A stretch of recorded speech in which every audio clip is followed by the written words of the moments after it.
जय श्री राधे। पूज्य श्री सद्गुरुदेव भगवान के चरणों में प्रणाम। पूज्य श्री सेठ जयदयाल गोयनका जी कहते हैं,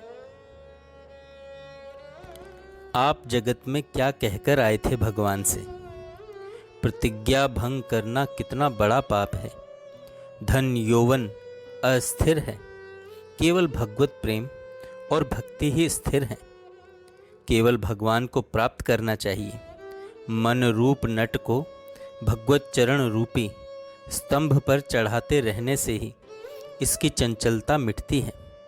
इस असार संसार में केवल राम नाम ही सार है। संसार की असारता पुराने खंडहरों और शमशानों को देखने से प्रत्यक्ष प्रतीत होती है।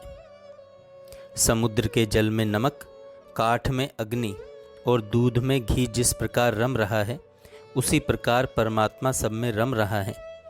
उसी के नित्य ध्यान से कल्याण की प्राप्ति होती है। आप भगवान को किस लिए भूल रहे हैं? स्त्री, पुत्र और धन किस काम आएंगे?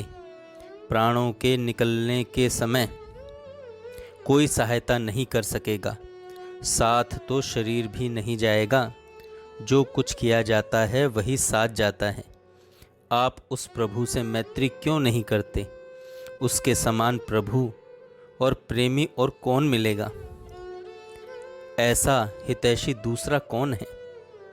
रामचरितमानस में आता है, उमा राम सम हितु जग माही, गुरु पितु मात बंधु को नाही। सब मतलब के मनवार करने वाले हैं, फिर आप उस प्रभु से प्रेम क्यों नहीं करते?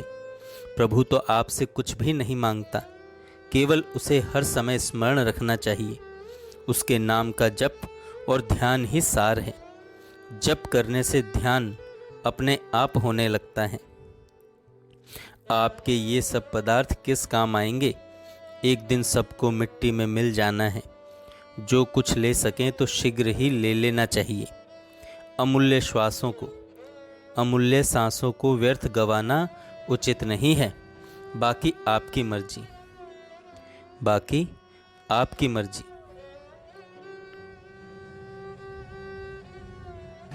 एक साधक से पूज्य श्री सेठ जी ने कहा, तुमने भगवान में प्रेम होने का उपाय पूछा, सो ठीक है। भगवान में प्रेम होने के बहुत से उपाय हैं, जिनमें से कुछ मैं बता रहा हूँ। पहला, भगवत भक्तों द्वारा श्री भगवान के गुणानुवाद और उनके प्रेम तथा प्रभाव की बातें सुनने से अति शीघ्र प्रेम हो सकता है।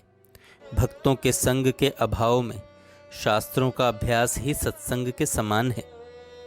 दूसरा, श्री परमात्मा के नाम का जप निष्काम भाव से और ध्यान सहित निरंतर करने के अभ्यास से भगवान में प्रेम हो सकता है।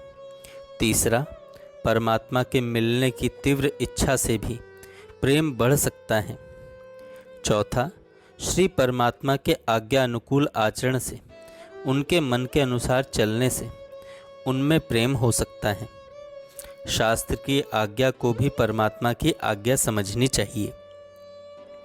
पांचवा, भगवान के प्रेमी भक्तों से सुनी हुई और शास्त्रों में पढ़ी हुई श्री परमात्मा के गुण, प्रभाव और प्रेम की बातें निष्काम भाव से लोगों में कथन करने से भगवान में बहुत महत्व का प्रेम हो सकता है। पांचों साधनों में से यदि एक का भी भली भांति आचरण किया जाए तो भगवान में प्रेम होना संभव है। मान अपमान को समान समझकर निष्काम भाव से सबको भगवान का स्वरूप जानकर सबकी सेवा करनी चाहिए। यूँ करने से भगवत कृपा से आप ही प्रेम हो सकता है, अपने आप ही प्रेम हो सकता है। सब में भगवान का भाव होने पर किसी पर भी क्रोध नहीं हो सकता। यदि क्रोध होता है तो समझना चाहिए कि अभी वह भाव नहीं हुआ। चित्त में कभी उद्वेग नहीं होना चाहिए। जो कुछ हो उसी में आनंद मानना चाहिए, क्योंकि सभी कुछ उस प्रभु की आज्ञा से और उसके मत के अनुकूल ही होता है। यदि प्रभु के अनुकूल होता है तो फिर हमको भी उसकी अनुकूलता में अनुकूल ही रहना चाहिए। उस परमात्मा के प्रतिकूल और उसकी आज्ञा बिना कुछ भी होना संभव नहीं। इस प्रकार निश्चय करके प्रभु की प्रसन्नता में प्रसन्न होकर सब समय आनंद में मग्न रहना चाहिए और भजन ध्यान करते रहना चाहिए। जय श्री राधे। जय श्री राधे।